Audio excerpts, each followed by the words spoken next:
Amados irmãos, a paz do Senhor, hoje terminando o 1 Reis, capítulo 14, né? Calma, capítulo 14 é a parte de Jeroboão, porque 1 Reis também tem do versículo 21 em diante, que aí já é Roboão. Para quem está perdido, Jeroboão é o primeiro rei do norte. Roboão é neto de Davi, tá? E o querido neto de Davi, agora vamos ter uma descrição tão horrível dele, né? Ele vai cair em impiedade. Meu Deus do céu, começou até razoavelmente bem, ouviu lá os conselhos incorretos dos amigos, mas começou o reino bem, só que cai em impiedade, algo horrível acontece. Mas isso não é para hoje, é para amanhã. Hoje eu quero terminar o capítulo 14 quanto a Roboão, o rei do norte. Vamos lá, nós finalizamos com a palavra do profeta Aías, vindo a esposa de Jeroboão dizendo: olha, o teu filho Abias vai morrer. Bem, não tinha o que fazer. A palavra de Deus foi direta e objetiva. E eu quero agora trabalhar do versículo 17 ao 20, que é o cumprimento desolador do que foi dito a essa mulher. Eu fico imaginando a pobre de uma esposa ter que simplesmente andar 30 quilômetros de Tisa até Siló. E chegando ali, simplesmente ter que ouvir da parte do profeta de Deus o que ela não desejava ouvir, né? Fez isso porque era esposa. E em obediência a seu esposo vai. Aí tem que se submeter a toda uma estratégia de engano, de mentira, porque se disfarçou, vestiu vestes que não eram vestes reais, estava disposta a mentir, dizendo que não era esposa do rei, mas assim que pisou na casa do profeta, já foi desmascarada pelo próprio profeta. Já imaginou a cara dela, né? Eu acho que já ficou revoltada, já pensou na cabeça, ai, que vontade de matar Jeroboão, olha a vergonha que esse homem está me passando. Aí depois escuta do profeta o que não quer escutar. Eu paro e penso, como é que essa mulher transmitiu para o marido exatamente o que a profecia lhe falou? Eu não tenho dúvidas que ela fez isso não, tá? Mulher direta, objetiva, diz. Creio que ela chegou em casa e já abriu um verbo, já disse: olha, Jeroboão, ele disse isso. E é tão verdade porque eu acabei de chegar e Abias morreu. Abias morreu, né? Então, terrível, né? Terrível. Eu imagino o coração dessa mãe voltando, chorando. Ela não voltou feliz, essa mulher voltou chorando, eu tenho certeza disso, a Bíblia não diz, só eu que tenho certeza disso. Gente, eu tenho uma mãe que hoje tem 77 anos, está pertinho de completar 78 anos, amorosa, carinhosa, até o dia de hoje, eu com 52 anos, indo para os meus 53 anos.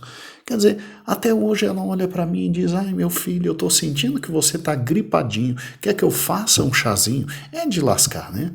Então, meu Deus do céu, amor de mãe. Eu imagino como essa mãe volta e volta com o coração pressuroso e ao chegar, simplesmente a profecia acontece.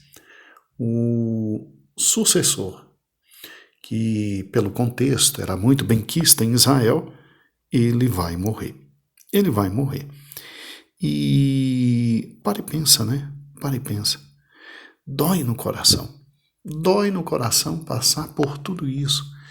Você que é mãe sabe exatamente do que eu estou falando, né?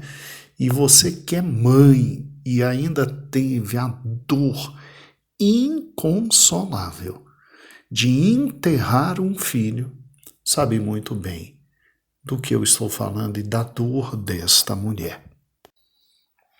E aí, quando você olha para o texto, né, você vê que Jeroboão, então, mesmo a Bíblia não descrevendo, ele tinha, então, pelo que a gente vê do contexto, palácios em alguns locais de Israel.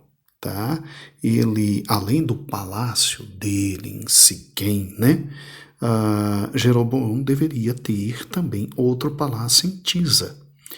E aí, obviamente, da profecia de Siló para Tisa, quando ela chega em Tisa, se cumpre a profecia, e aí o versículo 17 dá a entender de forma muito clara que quando ela pisa no limiar da porta, então literalmente chegou em casa, imediatamente o menino morre.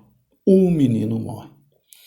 E aí a Bíblia diz que, de fato, todo Israel pranteou a morte deste filho, deu a ele um funeral muito digno de um príncipe herdeiro. Acho que foi o único filho de Jeroboão que teria um funeral tão bom como esse, que o resto seria tudo aniquilado. Baasa viria, né, e simplesmente destruiria toda a família de Jeroboão e deixaria jogado mesmo a ponto dos cães comerem, né, e aves de rapina comerem. Muito bem, se você parar e pensar, aqui dói, né, porque no início do reino de Jeroboão, a mão dele foi curada. Se lembra do texto? O altar destruído, e ele reina 20 anos. Ele, então, nesses 20 anos, não se volta ao Senhor, mesmo que no início do reino dele ele tivesse sido agraciado pela palavra de Deus, e agora ele vê seu filho morrer. Seu filho morrer. Infelizmente, Jeroboão, ele vai passar por problemas muito mais sérios, né? Quando você olha 2 Crônicas, capítulo 13, ele sofre uma derrota, né? Terrível, né? Terrível. Ele vai ser derrotado pelo rei de Judá, né? E, bem, que pena, né? E aí eu paro e penso, quantas vezes Deus precisaria ainda advertir Jeroboão para que ele se arrependesse, né? É difícil, mas a conclusão que se chega é que Jeroboão, ele tinha um coração voltado para o pecado. E ninguém conseguia retirar Jeroboão do caminho de erro que ele tinha entrado, né? Durante os 22 anos em que ele reina sobre Israel, ele leva toda a sua família, ele leva a nação de Israel, as 10 tribos de Israel, completamente à ruína. E aí a Bíblia diz que ele morre, ele é sucedido por seu filho. E a gente vai ver lá no capítulo 15 que o filho dele, por sua vez, é assassinado e morre de forma horrível, e seus descendentes absolutamente arrebentados. E chegaria o cumprimento da profecia, onde um dia não haveria mais descendente masculino nenhum do rei Jeroboão. E que dor chegaria, como nós vimos, o momento em que a profecia também diria que, infelizmente, as 10 tribos seriam levadas para longe, muito longe. Amados irmãos, essa é a vida de Jeroboão. Essa é a vida de Jeroboão. E é óbvio que muito mais sobre Jeroboão você tem aqui a leitura bíblica diária. Aqui a gente está lendo o texto e trabalhando com o texto. A própria Bíblia diz que os escritos aqui não encerram tudo sobre Jeroboão. E diz que muito mais sobre a vida dele está literalmente no livro das Crônicas dos Reis de Israel. Isso está no versículo de número 19, né? Versículo do número 19. Então, pare e pense comigo. Seria esse livro, o livro das Crônicas de Israel, aquilo que na nossa Bíblia é chamado de primeiro livro de Crônicas, segundo livro de Crônicas? Tem alguns autores que dizem que sim. E tem outros autores que dizem que não. E deixa eu te explicar o que está acontecendo aqui, para você entender. Vamos lá. Olhando para o livro de Crônicas, na Bíblia hebraica, porque a Bíblia hebraica não é como a nossa. A Bíblia hebraica só tem o Velho Testamento. A nossa tem Velho Testamento e Novo Testamento. Eita, pastor, por que na Bíblia hebraica não tem Novo Testamento? Porque eles não acreditam que Jesus veio e que Jesus é o Messias, como a gente acredita que Jesus veio e é o Messias, e daí surgiu todo o Novo Testamento. Tá ok? Eles ainda aguardam Jesus. E aí o que acontece? Na Bíblia hebraica, inclusive a posição do livro de Crônicas é a posição de um último livro do Velho Testamento, do livro deles, né, da Bíblia deles. E olha que interessante, essa posição não é a posição de Crônicas no nosso, e eu explico. Inclusive, para quem quiser, foi o estudo dado na quarta-feira passada na nossa igreja e que foi repassado aos irmãos na sexta-feira e no áudio da leitura bíblica diária de sexta e de sábado da semana passada. É só pegar, ali eu faço um comparativo e te explico porque a Bíblia evangélica, ela tem os livros do Novo Testamento e a Bíblia hebraica não tem, e porque a posição dos livros na Bíblia hebraica é diferente. O conteúdo não, o conteúdo é o mesmo, mas a posição é diferente. Então o que acontece? Os estudiosos dizem que o livro de Crônicas foi escrito por Neemias, né? Esdras e Neemias, principalmente a escola de Esdras, né? O escriba, né? E aí o que acontece?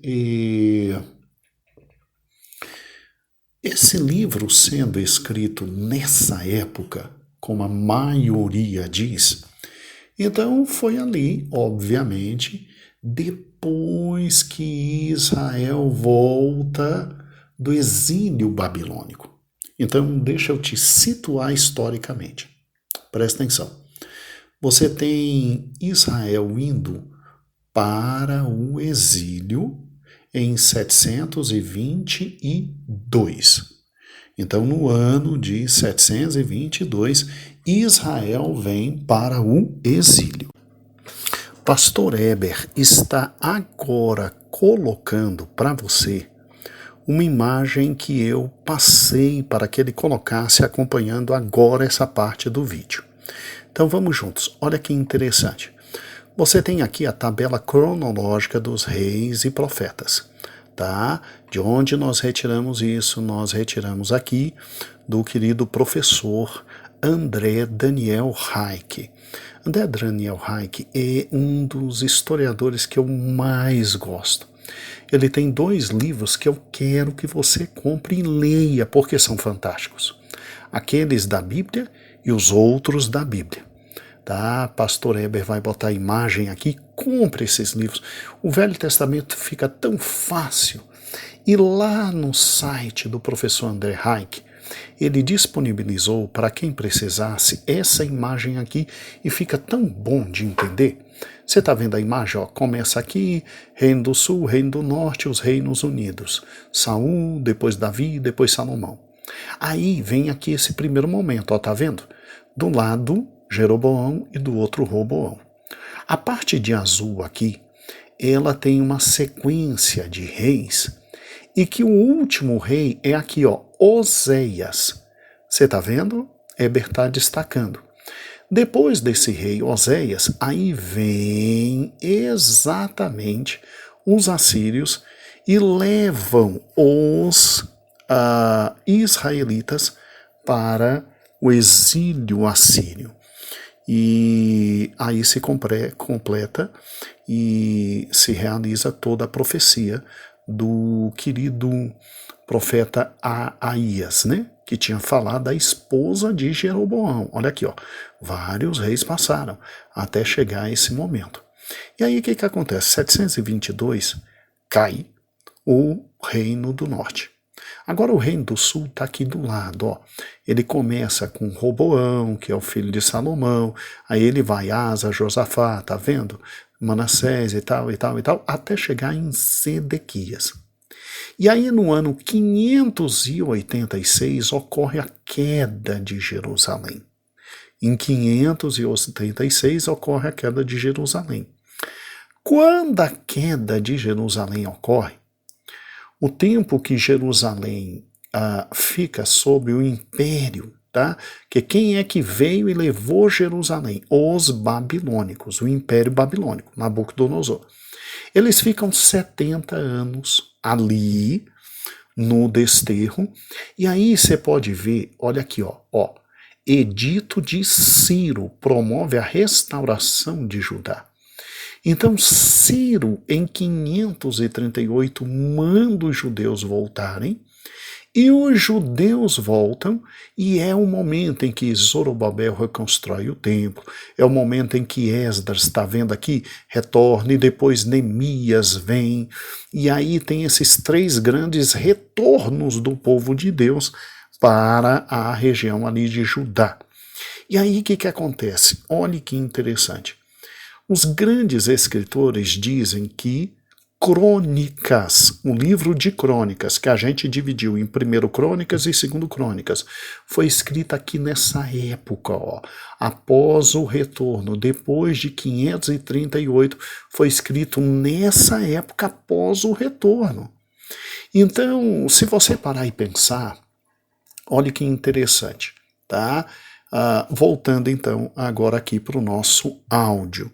Se o livro de Crônicas foi escrito realmente nessa época, então quando escreveram o livro de Reis, obviamente o livro de Reis, ele simplesmente não poderia estar se referindo ao livro de Crônicas, que é o livro que nós temos, porque o livro de Crônicas foi escrito muitos anos depois, tá? Muitos anos depois.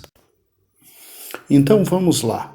Se você, como eu, acredita que o livro de Samuel e o livro de Reis foram escritos por profetas como o próprio Samuel, e Natã e Gade, como nós já vimos lá na introdução, então o livro de Samuel e o livro de Reis foram escritos em período histórico literalmente muito anterior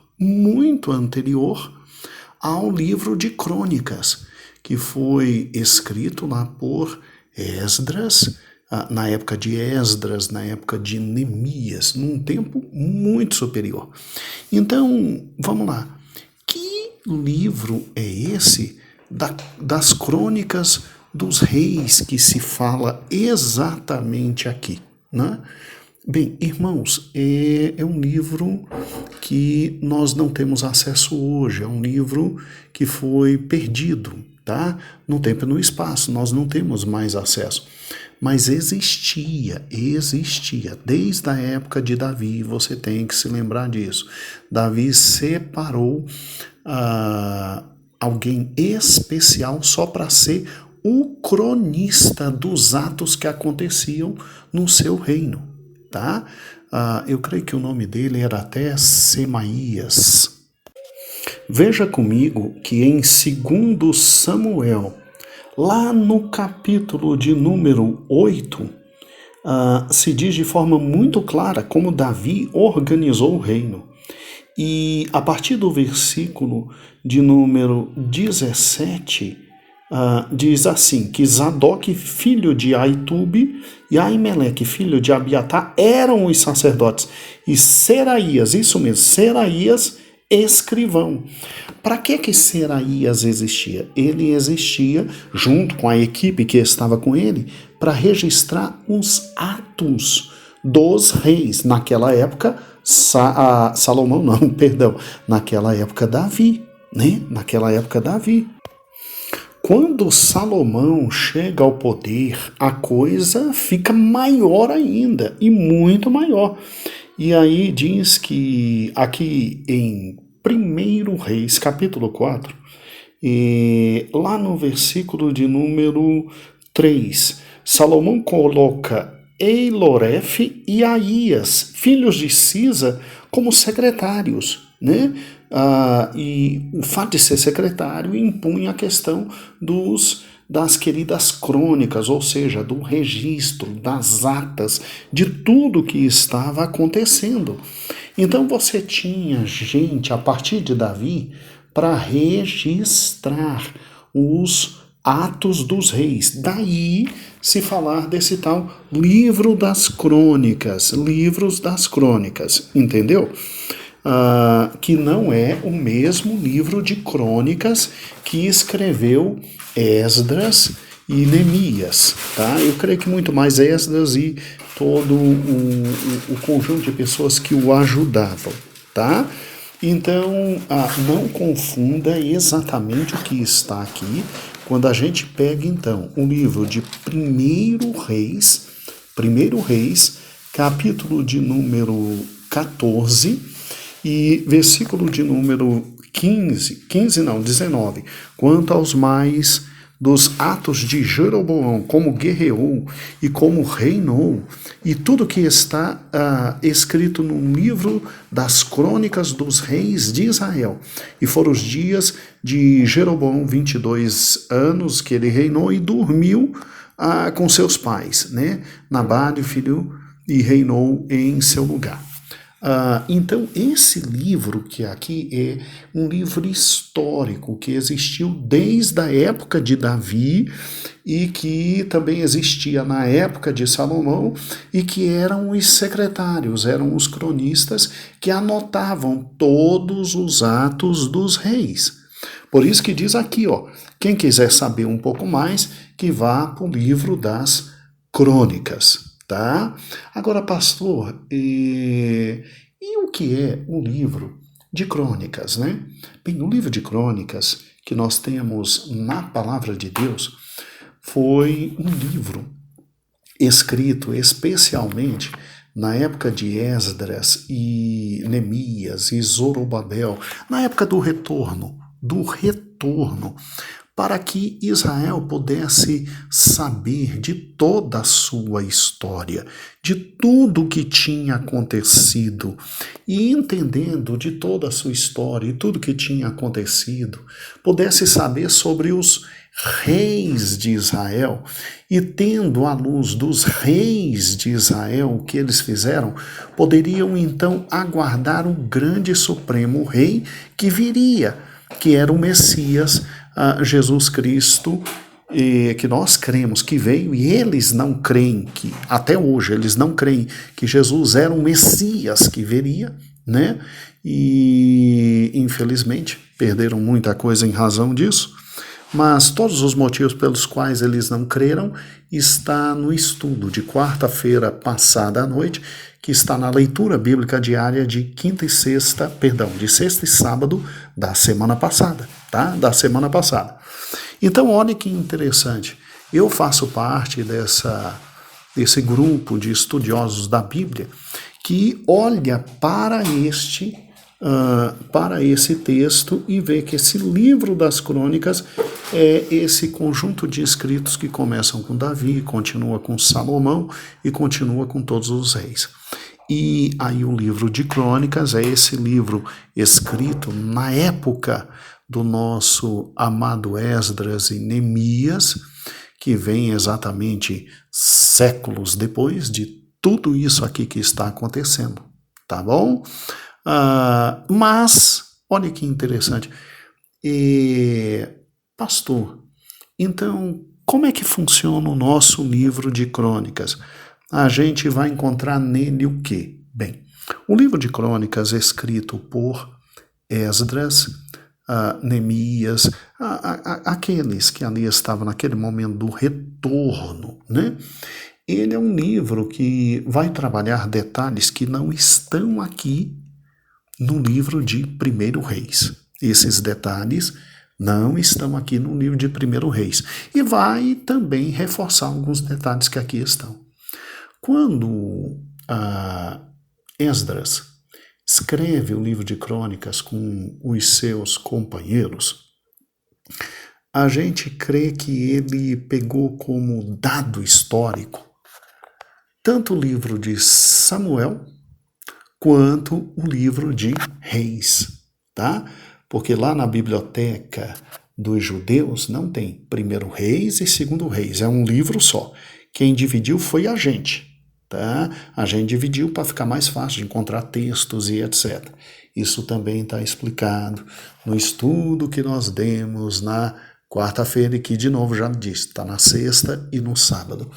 Então, olha que interessante, muitos dados eles pegaram aqui do livro de Samuel, que já existia, do livro de Reis, que já existia, e esses dados, literalmente, eles são colhidos nesse momento histórico, e é óbvio que quando o livro de Crônicas é escrito, com ele se aguarda a vinda do Messias e eles retomam, né, amados irmãos, toda essa história que nós estamos estudando de todos esses reis, tá?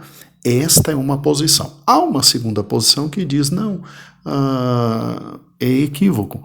O livro de Crônicas foi escrito na época em que foi escrito o livro de Reis, que foi escrito também na época em que foi escrito o livro de Samuel. Então, os 3 livros foram escritos ao mesmo tempo.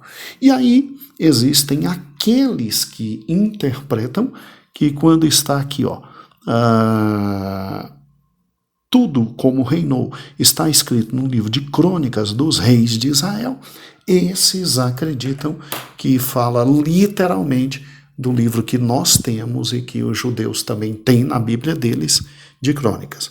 Agora presta atenção, você acreditando numa ou noutra posição, isso não vai te levar nem para o céu nem para o inferno, tá? E é uma daquelas questões teológicas que é legal de conhecer, né? É muito interessante de conhecer, mas que literalmente ninguém tem muita certeza de tudo. A corrente que eu sigo, né? E que quem me influenciou isso foi nosso querido pai na fé e hoje na presença do Senhor Jesus, o querido pastor e saudoso pastor Gedeon, né? Ele nos ensinou tudo isso, graças a Deus, a nossa base é muito boa, né? Mas é uma questão que nem vai te levar para o céu, nem vai te levar para o inferno, mas é bom saber, é bom saber. E aí, o que você acha? Qual das duas é a mais correta, né? Vai estudando isso, vá vendo devagarzinho e vamos crescer. O importante é aprender o que está. O importante é aprender o que está. Muito bem, aqui Pastor Gedeon Júnior, um grande beijo. Terminamos então o grande primeiro rei do Reino Norte, que foi Jeroboão, e infelizmente o testemunho da vida dele não é nada bom. Não é nada bom. Quinta e sexta, nós vamos voltar para aqui, para terminar o capítulo 14, só que agora sob outro ângulo de vista. Nós vamos olhar agora para o filho de Salomão, o rei do sul, Roboão, e vamos ver se ele foi um bom rei, como seu avô Davi. Mas isso fica para amanhã. Um beijão, um dia maravilhoso. Já te tomei tempo demais e a paz do Senhor.